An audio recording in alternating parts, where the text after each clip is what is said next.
Vina tidak bisa menyembunyikan senyumnya. Hari itu adalah hari pertamanya sebagai pramugari. Seragamnya rapi, langkahnya penuh semangat, dan hatinya dipenuhi rasa bangga. Akhirnya, ia berhasil. Pesawat yang ia naiki malam itu adalah penerbangan jarak menengah. Tidak terlalu penuh, suasananya tenang, dan semua terlihat normal. Setidaknya, di awal, saat boarding dimulai, Vina berdiri di pintu menyambut penumpang satu persatu. Sore, selamat datang. Namun beberapa menit kemudian, ia mulai merasa ada yang aneh. Jumlah penumpang tidak sesuai. Di data manifest, kursi hampir penuh. Tapi saat ia melihat ke dalam kabin, masih banyak kursi kosong. Vina mengernyit. Mungkin belum semua masuk, pikirnya. Setelah boarding selesai, pintu ditutup. Pesawat bersiap lepas landas. Namun perasaan itu tidak hilang. Vina berjalan menyusuri kabin, menghitung sekilas. Dan benar saja, jumlah orang yang duduk lebih sedikit dari data. Ia mendekati pramugari senior. Ayu, Kak, kayaknya ada yang aneh deh. Jumlah penumpangnya beda sama data. Ayu terdiam sejenak, lalu menatap Vina dengan ekspresi yang berubah. Bukan kaget, bukan bingung, tapi serius. Itu normal, katanya pelan. Vina langsung bingung. Normal gimana? Kak, Ayu menarik napas. Kadang, di penerbangan malam, gak semua yang terdata itu kelihatan. Jantung Vina langsung berdegup. Maksudnya, Ayu menatap lurus ke depan. Jangan dihitung lagi, jangan dicari, lakuin aja kerjaan kamu. Dan jangan terlalu merhatiin kursi kosong. Vina merinding, pesawat lepas landas, lampu kabin diredupkan, beberapa penumpang mulai tertidur. Vina mencoba mengabaikan rasa takutnya. Namun saat ia berjalan membawa minuman, ia melihat sesuatu. Di kursi yang tadi kosong, kini ada seseorang duduk, diam, menunduk. Vina membeku, ia yakin. Tadi kursi itu kosong. Perlahan ia mendekat. Maaf, mau minum. Tidak ada jawaban. Orang itu tidak bergerak, hanya duduk, dengan kepala tertunduk. Vina menelan ludah, dan saat ia sedikit menunduk untuk melihat wajahnya, orang itu perlahan mengangkat kepala. Wajahnya pucat, matanya kosong, dan bibirnya tersenyum tipis. Vina langsung mundur, napasnya tercekat. Ia berlari ke arah Ayu. Kak, ada penumpang di kursi 18C, tadi kosong. Ayu langsung menggenggam tangan Vina. Udah, jangan dilihat lagi. Selama dia gak ganggu, kita juga jangan ganggu.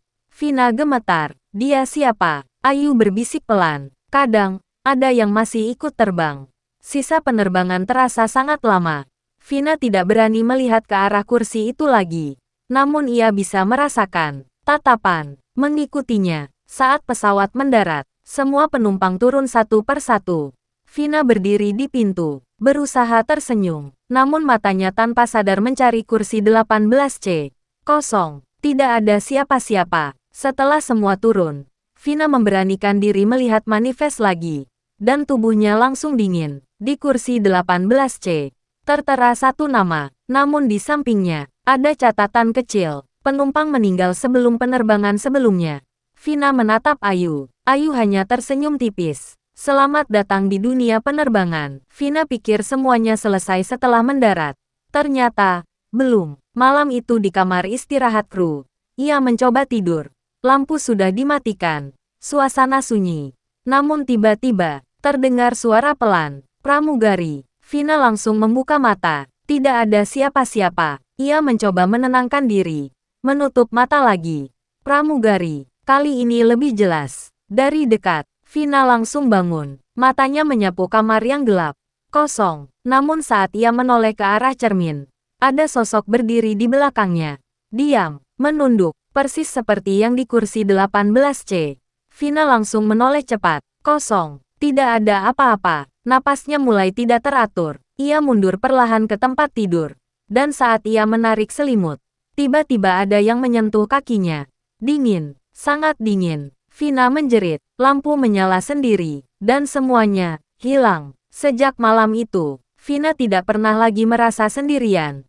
Karena kemanapun ia pergi, ia selalu merasa ada satu penumpang yang tidak pernah benar-benar turun. Vina terbangun dengan napas terengah.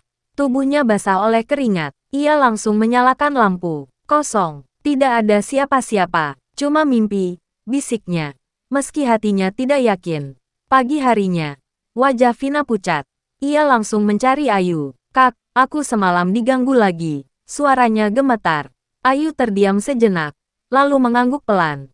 Aku udah duga. Vina menatapnya. Maksudnya, Ayu menarik napas. Kadang, kalau kamu terlihat sama mereka, mereka bisa ikut sampai luar pesawat. Vina langsung merinding. Terus, gimana biar berhenti?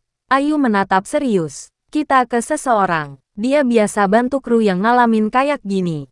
Sore itu, Ayu mengajak Vina ke seorang ustaz. Tempatnya sederhana, tenang. Begitu masuk, ustaz itu langsung menatap Vina lama. Kamu, habis dari penerbangan malam ya?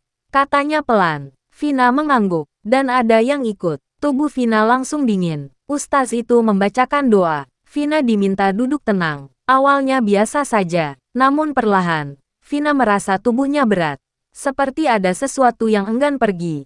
Ustaz membaca lebih keras. Dan tiba-tiba, Vina menangis. Tanpa sadar, air matanya jatuh begitu saja.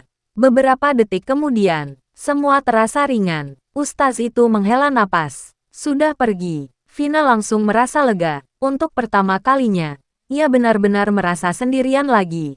Sebelum pulang, Ayu menepuk bahunya. Sekarang kamu tahu, gak semua penumpang itu kelihatan. Vina mengangguk pelan. Sejak hari itu, ia tetap terbang, tetap bekerja. Namun ia tidak pernah lagi menghitung jumlah penumpang. Karena ia tahu, tidak semua yang ikut terbang akan turun di tujuan. Beberapa minggu setelah kejadian itu, Vina kembali terbang seperti biasa. Kali ini ia sudah lebih tenang. Setidaknya, ia mencoba, namun jauh di dalam hati. Ia tahu, pengalaman itu tidak akan benar-benar hilang. Penerbangan malam lagi, lampu kabin diredupkan. Sebagian penumpang tertidur. Vina berjalan pelan sambil memeriksa. Sampai ia mendengar suara, air. Vina menoleh. Seorang pria duduk di kursi dekat jendela. Wajahnya pucat, tapi tidak mencurigakan. Vina tersenyum profesional. Baik, Pak. Ia mengambil air dan kembali. Ini, Pak. Pria itu menerimanya. Terima kasih. Suaranya pelan. Vina mengangguk lalu melanjutkan tugasnya. Tanda pisah. Beberapa menit kemudian, ia melewati kursi itu lagi. Kosong. Tidak ada siapa-siapa. Gelas airnya juga tidak ada. Vina berhenti, menatap kursi itu. Diam. Ia tidak panik, hanya menarik napas pelan, lalu melanjutkan berjalan. Digali. Ayu melihatnya. Kamu lihat lagi? Tanya Ayu santai. Vina mengangguk pelan. Iya, tapi dia gak ganggu. Ayu tersenyum tipis. Ya udah. Anggap aja kamu lagi bantu penumpang biasa. Vina menatap ke arah kabin. Perasaan takut masih ada, namun kali ini, ia tidak lari. Sepanjang penerbangan, Vina beberapa kali merasa diperhatikan. Kadang ada kursi yang tiba-tiba terisi. Kadang ada suara pelan memanggil. Namun semuanya tidak mengganggu. Seperti hanya ingin dilayani. Saat pesawat mendarat dan penumpang turun, Vina berdiri di pintu seperti biasa. Satu persatu keluar, sampai akhirnya, ia melihat sekilas. Di ujung kabin, beberapa sosok berdiri, diam, menatapnya. Vina menelan ludah, lalu perlahan, ia tersenyum kecil. Terima kasih sudah terbang bersama kami, bisiknya pelan. Sejak itu, Vina masih merasa takut, namun ia mulai terbiasa, karena ia sadar, tugasnya bukan hanya melayani yang terlihat, tapi juga yang tidak terlihat. Selama mereka tidak mengganggu, Vina akan tetap menjalankan tugasnya sebagai pramugari di antara dua dunia.